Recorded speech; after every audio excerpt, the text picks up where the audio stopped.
할렐루야. 오늘도 함께 예배하는 우리 모든 가족들에게 하나님의 은혜와 능력과 평강, 복이 넘치기를 주님의 이름으로 축원합니다.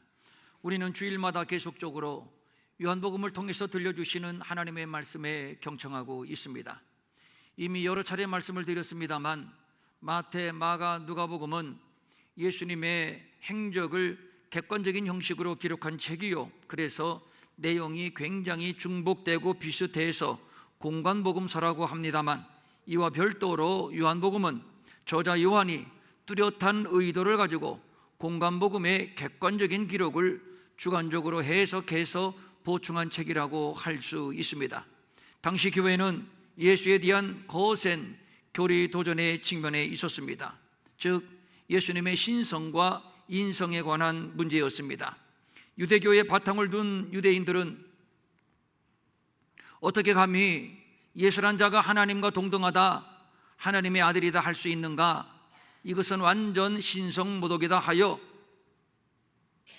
유대 기독교인들을 유대 공동체에서 추방하기까지 했고, 이 원론 헬라 사상의 뿌리를 둔 이방인들은 성자 하나님이 육신을 입는다? 육신을 입는 순간 부정해지는데, 그렇다면 그 예수는 우리의 구주가 될 수 없어. 한쪽에서는 예수의 신성을 부정하고 또 한쪽에서는 예수의 인성을 부인하는 등 교리적인 거센 혼란에 직면하게 되었습니다. 이러한 혼란의 상황 속에서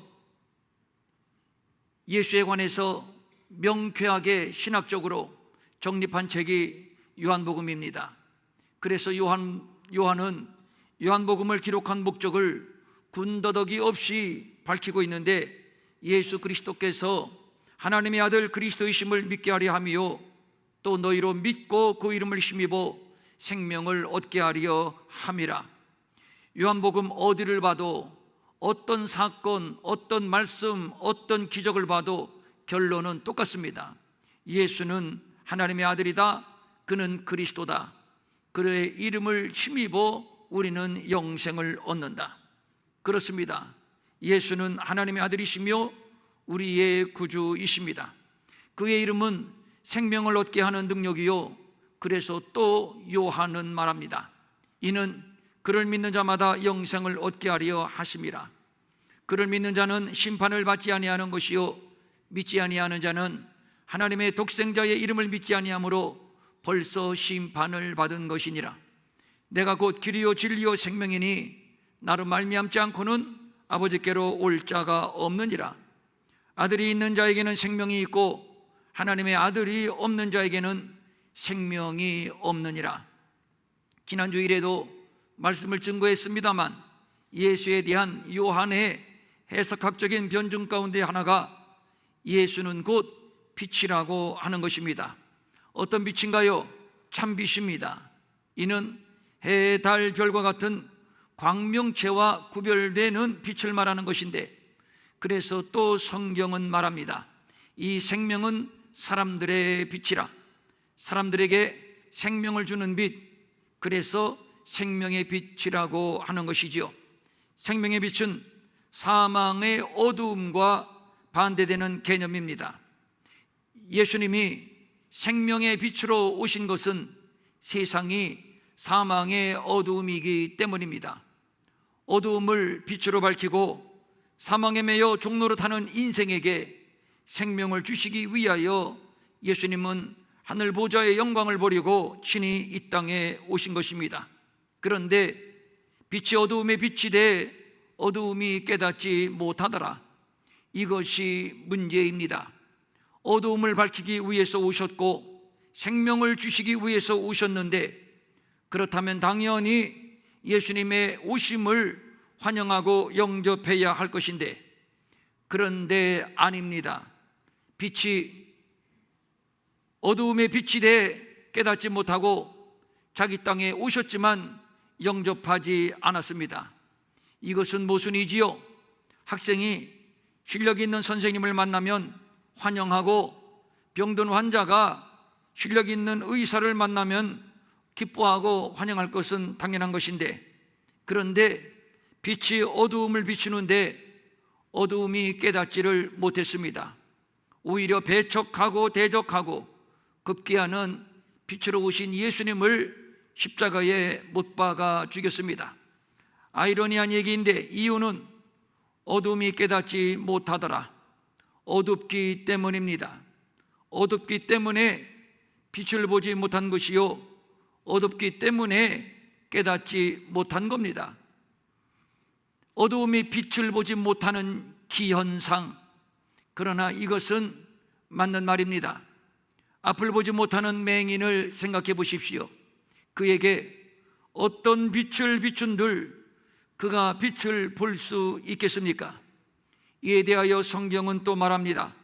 그 정죄는 이것이니 곧 빛이 세상에 왔으되 사람들이 자기 행위가 악함으로 빛보다 어두움을 더 사랑한 것이니라. 성경은 죄를 어두움의 이미지로 말하고 있습니다. 죄로 인해 세상이 어두워졌고 그리하여 진리에 대하여 소경이 되어버리고 말았습니다. 그래서 빛이 어두움을 비치되 어두움이 깨닫지를 못한 것입니다. 세상이 온통 어둡습니다. 하나님의 아들이 빛으로 왔지만 깨닫지 못하고 배척하고 급기야는 십자가에 못 박아 죽일 정도로 칠흑 같은 어두움이 지배하는 세상, 사망이 왕노릇하는 세상이 되어버리고 말았습니다. 왜 이렇게 된 것인가요? 요한은 말합니다. 너희는 너희 아비 마귀에게서 났으니 너희 아비의 욕심대로 너희도 행하고자 하느니라. 마귀가 우리의 아비랍니다. 그렇다면 우리에게는 마귀의 DNA가 있다는 얘기인데 그렇습니다. 뼛속 깊은 죄인, 원천적인 죄인을 말하는 겁니다. 밧세바를 범한 다윗의 고백이 이것입니다. 내가 죄악 중에 출생하였으며 어머니가 죄 중에서 나를 잉태하였나이다. 밧세바를 범했기 때문에 죄인이 아니라 죄인이기 때문에 밧세바를 범한 것입니다. 이런 세상, 이런 인생을 가리켜 성경은 선언합니다.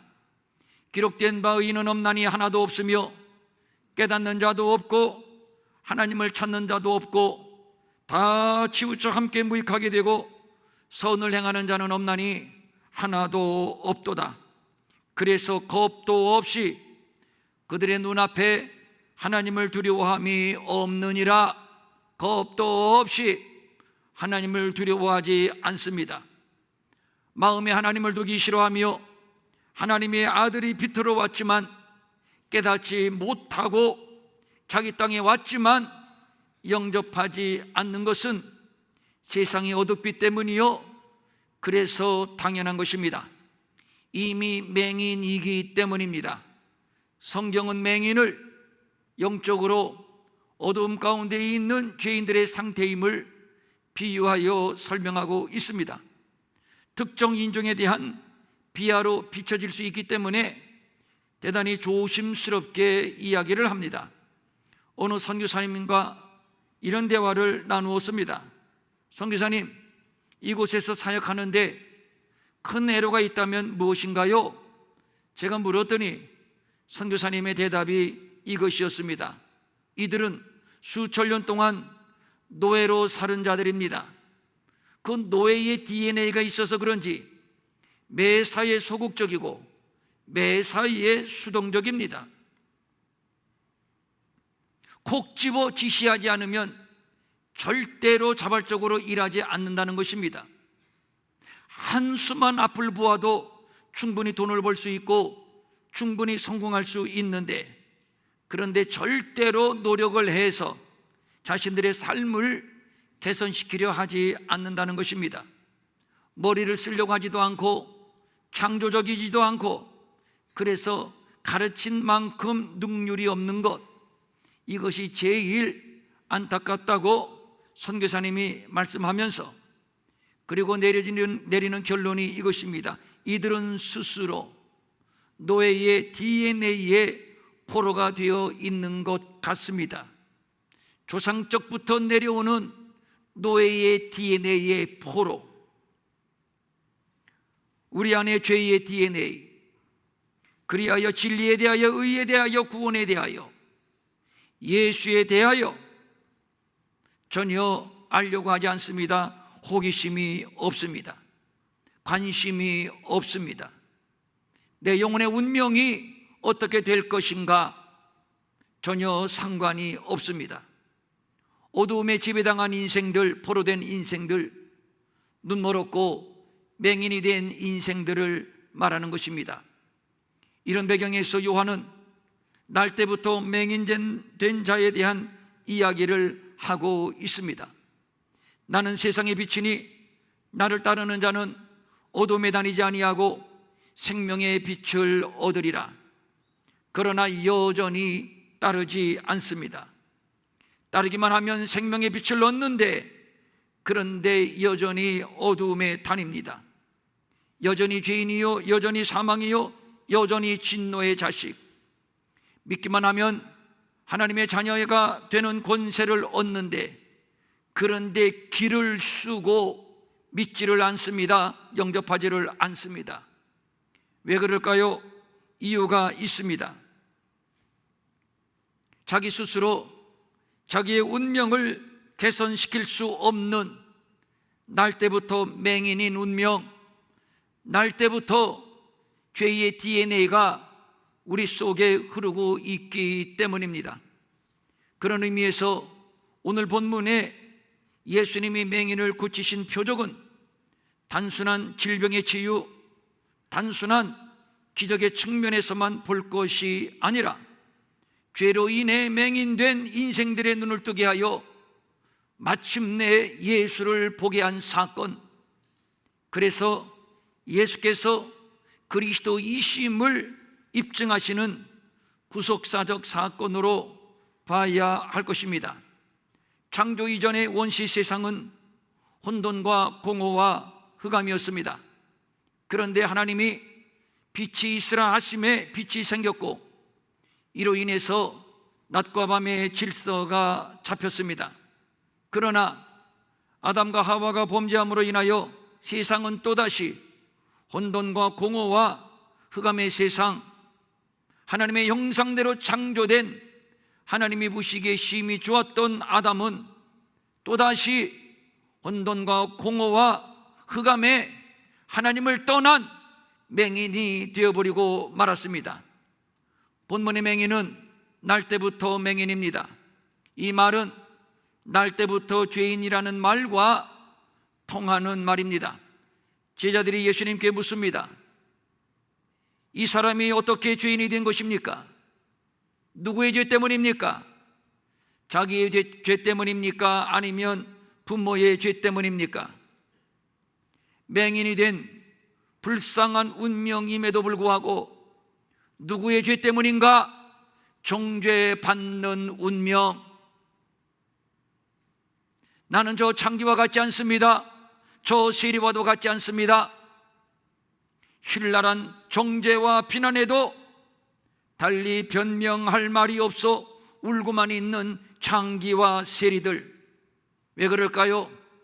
그들의 비난이 틀리지 않기 때문입니다. 세리인 것도 맞고 창기인 것도 맞고, 저들에 비하면 원천적으로 용서받을 수 없는 죄인, 그래서 변명할 수 없어 울고만 있습니다. 날 때부터 죄인, 원천적 죄인, 본질상 진노의 자식, 그리하여 처분만 기다릴 수밖에 없는 죄인, 이것이 바로 우리의 운명이요 인생의 운명입니다. 성경은 말씀합니다. 한 사람으로 말미암아 죄가 세상에 들어오고 죄로 말미암아 사망이 들어왔나니 이와 같이 모든 사람이 죄를 지었으므로 사망이 모든 사람에게 이르렀느니라. 어떤 의학적인 방법, 어떤 측은지심으로 고칠 수 없는, 나면서부터 맹인, 나면서부터 죄인, 그래서 빛으로 오신 예수를 거부할 수밖에 없는 본질상 진노의 자녀임을 말씀하고 있는 겁니다. 날 때부터 맹인된 자를 앞에 놓고 예수님이 말씀합니다. 내가 세상에 있는 동안에는 세상의 빛이로라. 이 빛은 창세기에 빛이 있으라 하심에 빛이 있으니라. 여기에서 만물을 창조하시고 생명을 주시는 빛, 하나님의 영광의 빛, 창조의 빛을 말하는 것이요, 창조주 성자 하나님 예수 그리스도를 말하는 것입니다. 구약 이사야의 언급을 우리는 주목합니다. 흑암에 행하던 백성이 큰 빛을 보고 사망의 그늘진 땅에 거주하던 자에게 빛이 비치도다. 흑암에 거하는 백성들에게 큰 빛이 빛이었습니다. 그러면 이 빛은 무엇을 말하는 것일까요? 해입니까? 달입니까? 별입니까? 이어지는 말씀에 답이 있습니다. 이는 한 아기가 우리에게 낳고 한 아들을 우리에게 주신 바 되었는데, 해답이 나왔습니다. 흑암의 백성, 그늘진 땅에 거하던 백성에게 비추어진 이 큰 빛은 한 아기였고, 그는 하나님의 아들 예수 그리스도이십니다. 그가 흑암의 땅에, 흑암의 세상에 직접 몸을 입고 내려오셨습니다. 당신이 빛이 되어 그늘진 땅을 구석구석 비추셨습니다. 눈이 어두워 깨닫지 못하고 영접하지 않음에도 불구하고 예수님은 빛으로 오셨고 빛을 비추셨습니다. 예수께서 길 가실 때에 날 때부터 맹인된 사람을 보신지라. 그렇습니다.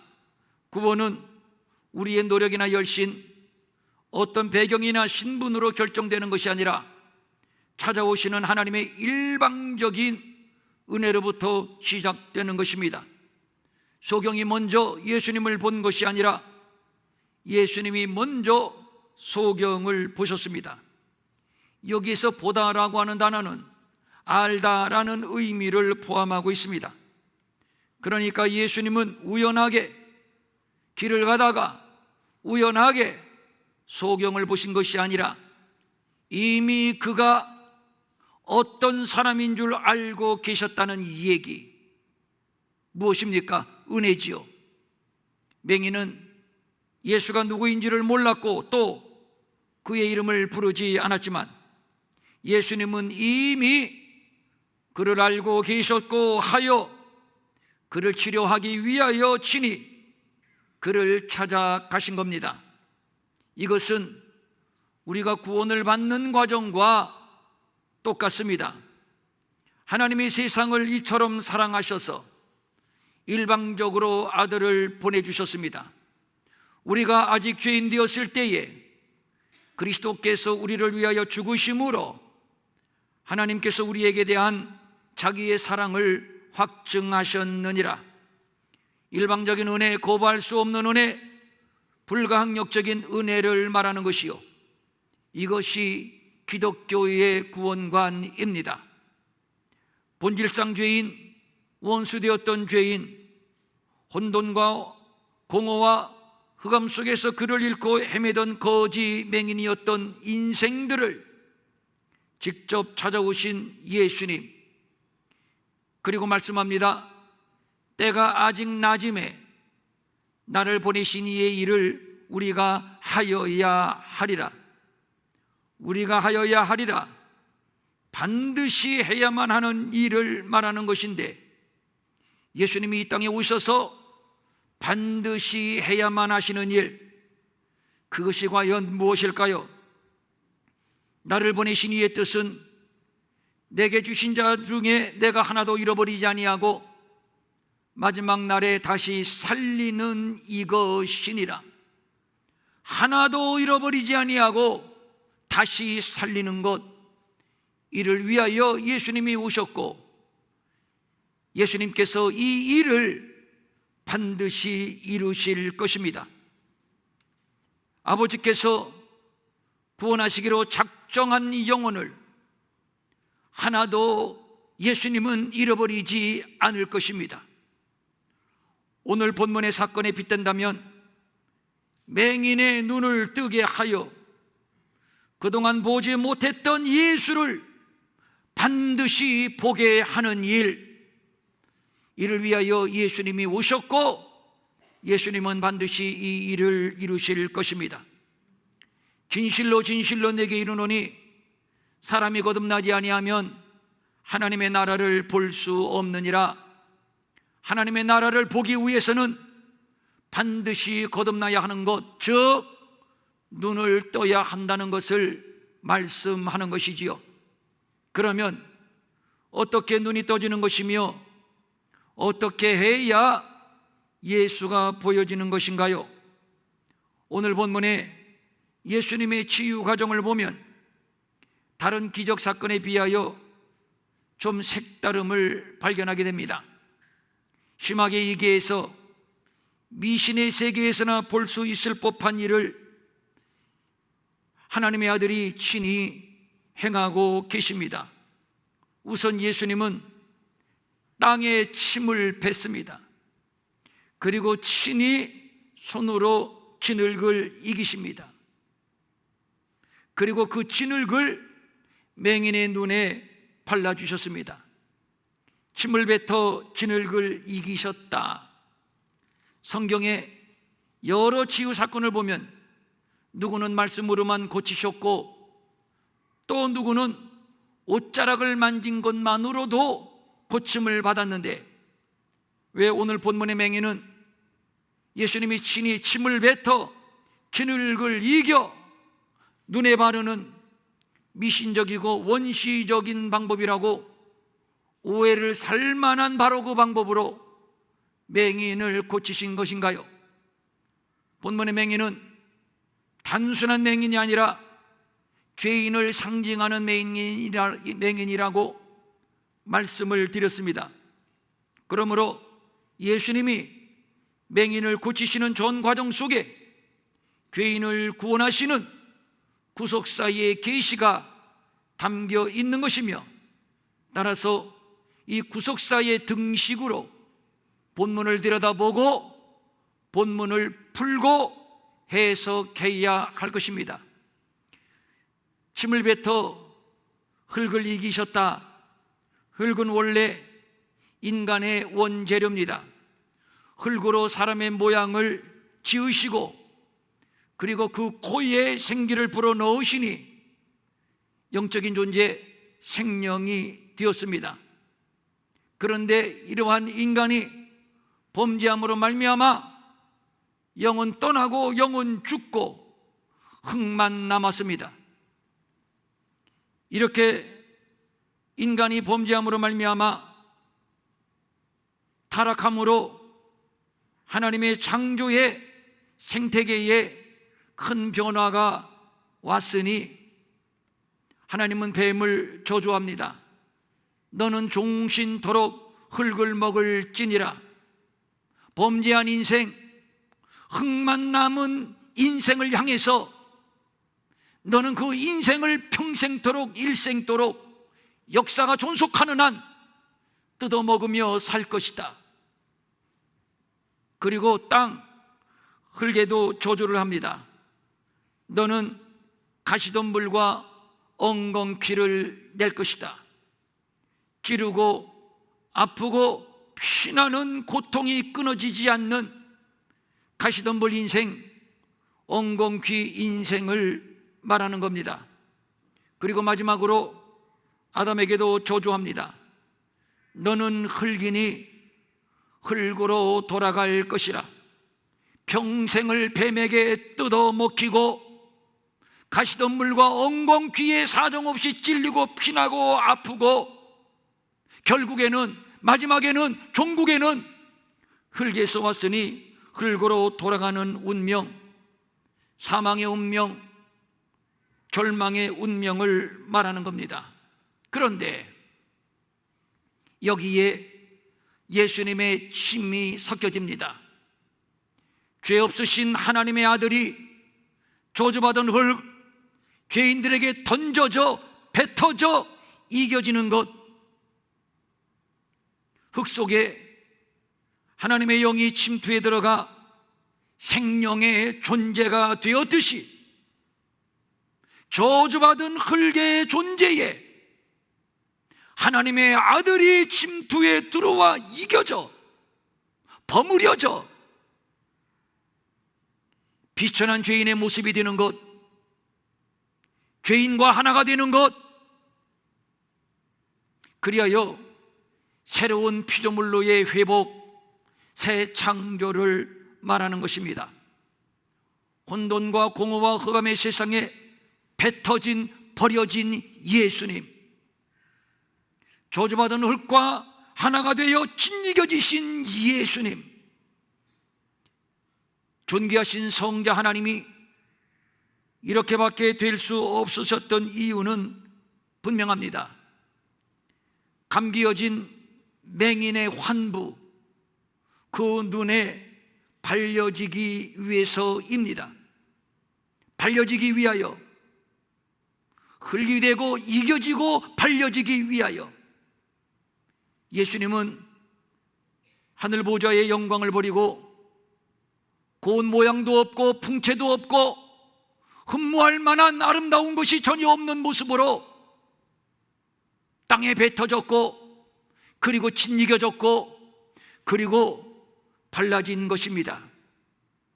이를 이사야 선지자는 우리의 질고를 지고 우리의 슬픔을 담당하셨다, 우리의 허물 때문에 찔림을 당하셨다, 그는 우리의 죄 때문에 상함을 당하셨다, 우리에게 평화를 주시기 위하여 채찍에 맞으셨다 말하고, 또 우리는 다 양 같아서 그릇 행하여 각기 제 길로 갔거늘 여호와께서는 우리 모두의 죄악을 그에게 담당시키셨도다. 우리를 사랑하사 우리를 죄에서 구원하기 위하여 하나님께서 아들을 세상의 이 죄 가운데 뱉어버리셨음을 말한 것입니다. 그렇습니다. 죄인된 인생들과 짓이겨져 하나가 된 사건, 이것이 바로 말씀이 육신이 되어 우리 가운데 거하시는 성육신의 사건이요, 우리의 죄와 허물을 대신 담당하시고 고난을 당하신 십자가의 사건이요, 이것이 바로 구원의 사건입니다. 예수님은 침을 뱉어 이기시고 맹인의 눈에 바르시고 그리고 실로암 못에 가서 씻으라고 말씀하십니다. 실로암은 보내심을 받다라는 뜻입니다. 그렇습니다. 실로암은 하나님의 아들이 보내심을 받은 곳이요, 맹인이 눈을 뜨기 위하여 바로 그곳으로 보냄을 받은 곳입니다. 하나님의 아들을 세상에 뱉으셨습니다. 그리고 죽음으로 내모셨습니다. 그리고 바로 그 자리에 죄로 말미암아 죽게 된 인생들을 초청하고 계십니다. 오라 너희 목마른 자들아 물러 나오라, 돈 없는 자도 오라, 너희는 와서 사 먹되 돈 없이 값 없이 와서 포도주와 젖을 사라. 우리를 초청하시는 곳, 그것이 어디인가요? 십자가입니다. 십자가가 무엇인가요? 하나님의 아들이 죽은 것입니다. 하나님의 아들이 뱉어지고 하나님의 아들이 이겨지고 그리고 가장 저주스러운 모습으로 죽으신 곳, 그것이 바로 십자가입니다. 그러나 진정 하나님의 아들만 죽었나요? 우리도 하나님의 아들과 함께 바로 그 십자가에서 죽었습니다. 그리고 십자가는 죽음만 말하지 않습니다. 십자가의 결론은 죽음이 아니라 십자가의 결론은 부활입니다. 그러므로 십자가의 현장은 하나님의 아들이 살아난 곳이요, 죄인들이 살아난 곳이 되는 것입니다. 하나님께서 아들을 실로암으로 보내셨습니다. 아들아, 날씨가 더우니까 가서 수영하면서 피서를 즐겨라. 이런 의도로 아들을 보내셨겠습니까? 절대 아니지요. 하나님이 아들을 실로암으로 보내신 것은 빠져 죽으라고 보내신 것입니다.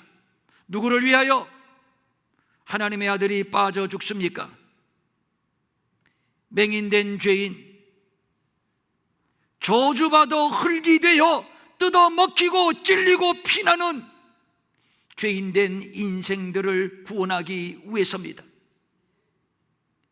예수님께서 침을 뱉어 진흙을 이겨 맹인의 눈에 발라주시고, 그리고 그 자리에서 눈을 떠라 하지 않으시고 눈에 진흙을 바른 채 실로암 못에 가서 씻으라고 말씀합니다. 평생 앞을 보지 못한 채 산 것도 한스러운데 앞을 보지 못하는 그 수치스러운 환부에 진흙을 이겨 바르고 그리고 걸어간다? 내 꼴 좀 봐라. 광고할 일이 있습니까? 맹인으로 평생을 살더니 아마 정신 돌았나 보다. 손가락질하고 여기저기에서 수군대고 킥킥대는 소리가 맹인의 귀에 들리지 않았을까요? 충분히 그랬을 겁니다. 맹인이 느끼는 수치와 모멸감 충분히 상상할 수 있습니다. 그래도 할 수 없습니다. 눈을 뜨기 위해서라면 나는 맹인이다.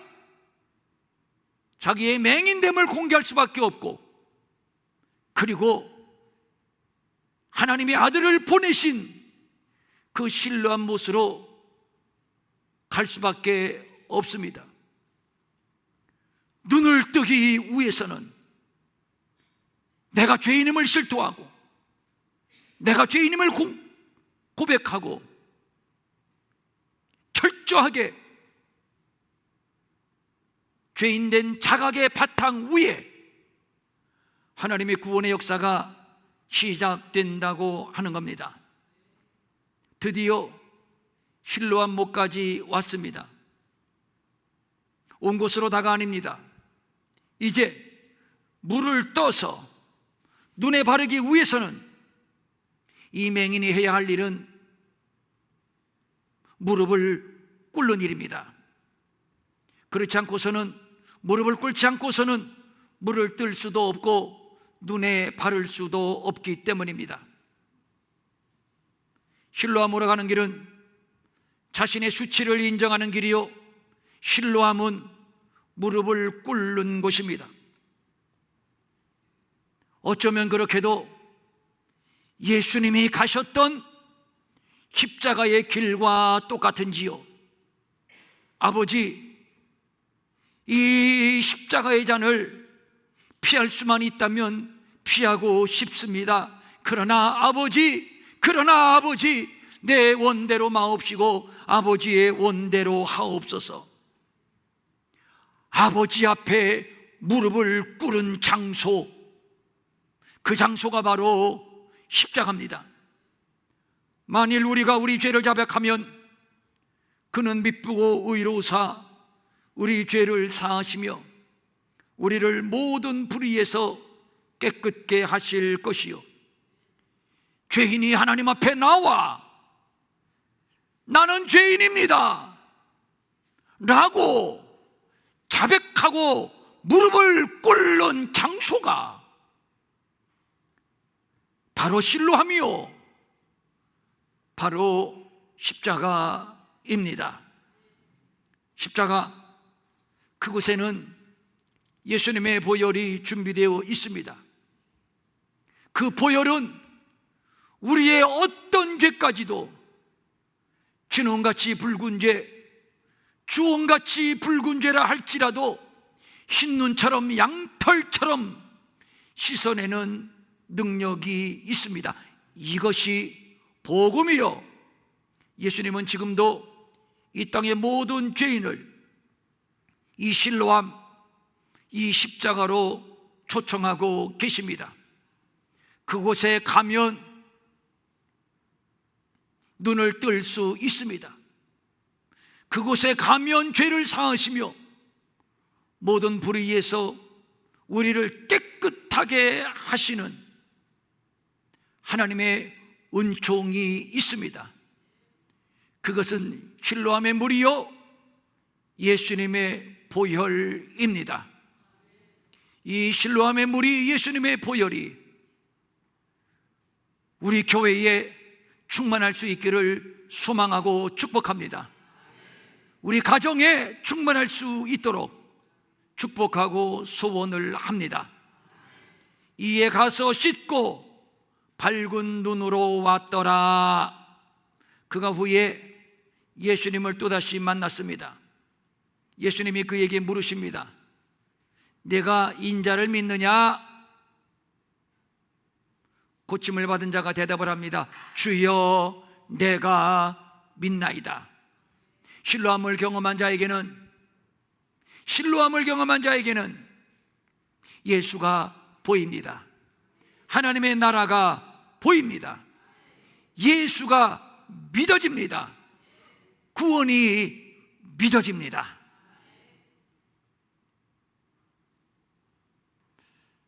눈이 떠져야 합니다. 영의 눈이 떠져야 합니다.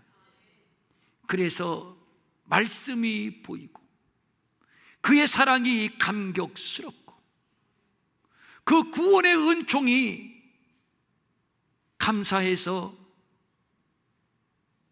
신령한 예배자로 주 앞에 서게 되고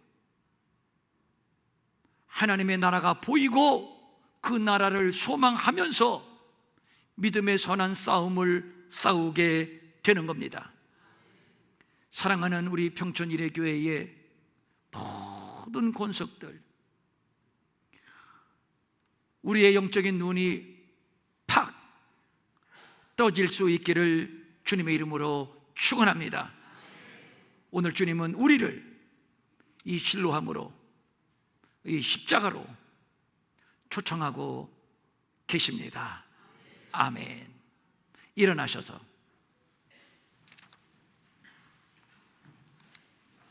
제가 준비한 찬송이 샘물과 같은 보혈인데 이건 5절까지 있거든요. 258장. 어디 보십시다. 좀 길어서 여러분 마음이 많이 조급하실 것 같아. 1절 부르고 2절 부르고 다 불러야 되겠는데 1, 2, 3, 4절만 부르시고 5절은 빼고 1, 2, 3, 4절 몰라요. 또 부르다가 또 그냥 부르게 될지. 자, 불러보겠습니다. 앉아서 부를까요? 이게 어쩌면 5절까지 불러야 되는데 앉아서 부르십시다.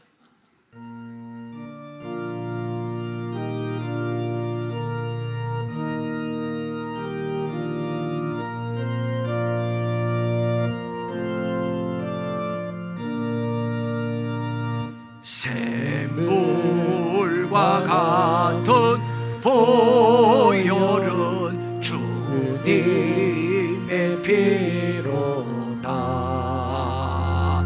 이 샘의 죄를 씻으면 정하게 되겠네. 정하게 되겠네. 정하게 되게.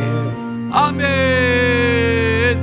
이 샘의 죄를 씻으면 정하게 되겠네. 저도 회개하고서 이 샘에 씻었네. 저도 저 같은 아멘. 죄 씻기 원하네.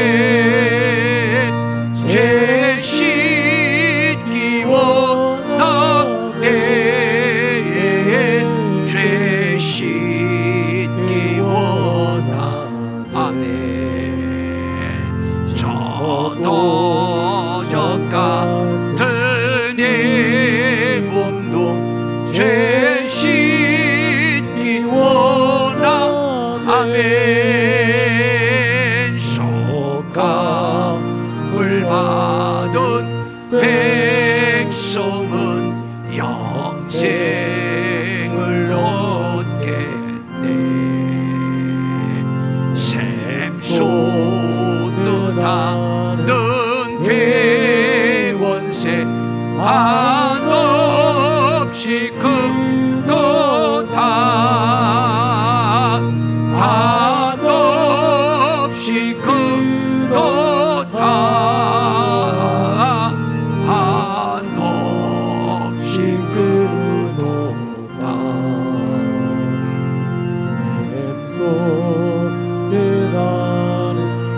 백원세 한없이 크도다. 날 정케하신 배우니 그 사랑하노네. 살 동안 받는 사랑을 늘 찬송하겠네. 늘 찬송하겠네. 늘 찬송하겠네. 살 동안 받는 찬양을 늘 이후에 천국 올라가. 이후에 천국 올라가 더 좋은 곳. 아멘 아멘. 날 구속하시는 은혜를 늘 찬송하겠네. 늘 찬송하겠네. 늘 찬송하겠네. 날 구속하시는 은혜를 늘 찬송하겠네.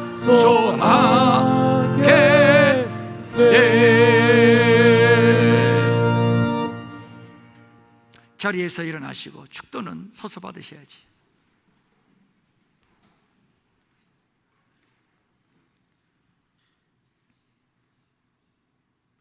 소경인데 무슨 소경이 아닌 것처럼, 죄인인데 무슨 죄인이 아닌 것처럼,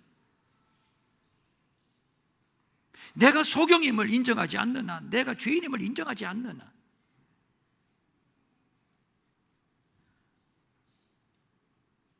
예수님이 발라주신 진얼구로 떳떳하게 나는 소경이라고, 지난날 나는 소경되었다고 인정하는 것으로부터 구원은 시작이 됩니다.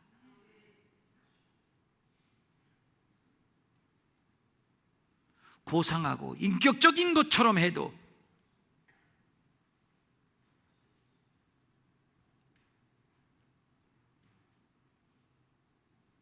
목구멍은 열린 무덤이요, 입술에는 독사의 독이 있고,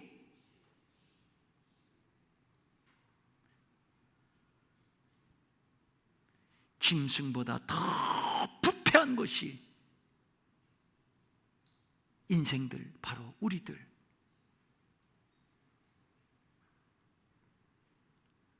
그런데 하나님의 아들을 우리 가운데 뱉으셨습니다. 우리 예수님은 뱉음을 받으셨습니다. 친히 더러운 진흙을 이기시고, 우리 주님이 친히 십자가에 달려 죽으시고,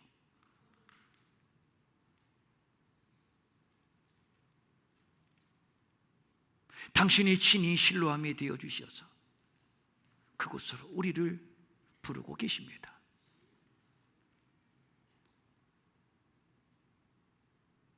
오라 목마른 자들아 물러 나오라. 돈 없이 값 없이 와서 포도주와 젖을 사라.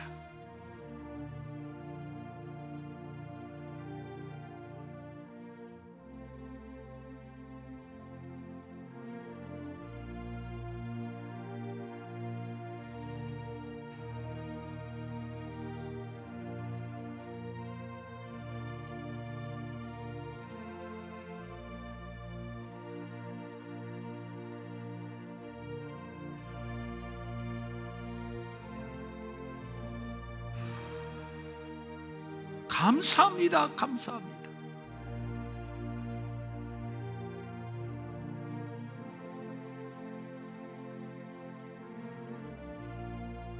실로암에 가서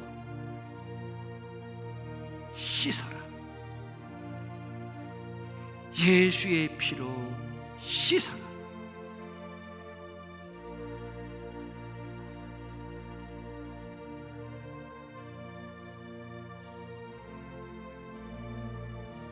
하나님 아버지,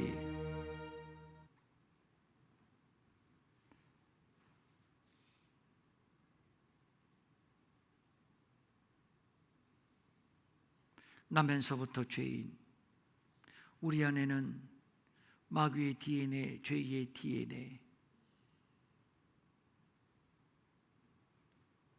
선한 것이라고는 하나도 없는 본질상 진노의 자식, 이대로 살다가 이렇게 버려지고 저주의 운명으로 지옥 불구덩이 속에 떨어질 수밖에 없었던 우리들, 냄새나고 추하고 더러운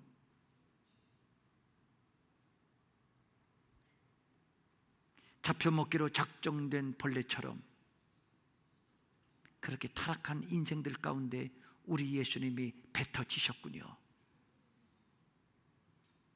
그리고 우리와 함께 하나가 되어서 짓이겨지시고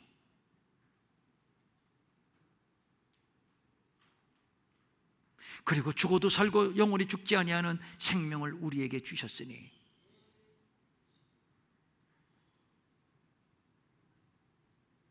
내 평생 내가 가지고 있는 모든 것, 지식 모든 것, 사상 모든 것 다 잃어버려도 이 구속의 은혜만큼은, 이 구속의 은혜만큼은, 이 사랑만큼은 잊지 않게 하옵소서. 그리하여 이후에 천국 올라가 더 좋은 노래로 날 구속하신 그 은혜, 그 사랑을 영원무궁 찬송하는 우리 평촌 일회교회 사랑하는 모든 가족들 되게 하여 주시옵소서. 감사한 마음을 가지고 귀한 예물 주님 앞에 올려드립니다. 주일헌금, 주정헌금, 11조, 감사헌금, 선교헌금, 특별히 우리가 바누아투를 사랑하고 바누아투를 품고 예물 드린 손길도 있습니다. 구제헌금, 장학헌금, 각종 예물 주님 앞에 올립니다. 눈을 열어 주옵소서. 더 분명하고 선명하게 열어 주옵소서. 예수가 보이고 예수가 경험되고 그 예수 때문에 우리의 삶이 개선되고 변화되고 그리하여 어둠이 떠나가고 밝은 빛된 세상을 살게 하옵소서.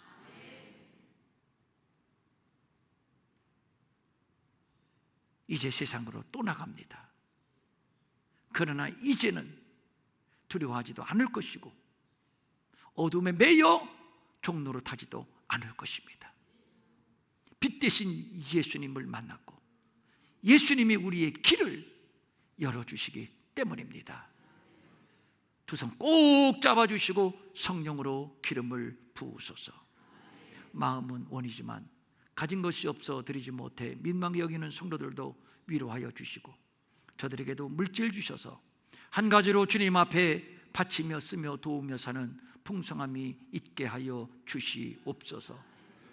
이제는 우리 주 예수 그리스도의 은혜와 하나님 아버지의 무한하신 사랑과 성령님의 감화 감동하시고 위로하시고 안위하시고 능력 주시고 형통케 하심이 눈을 뜨고 돌아가는 모든 성도들 머리 위에 영원히 함께 없으기를 간절히 축원하옵나이다. 아멘.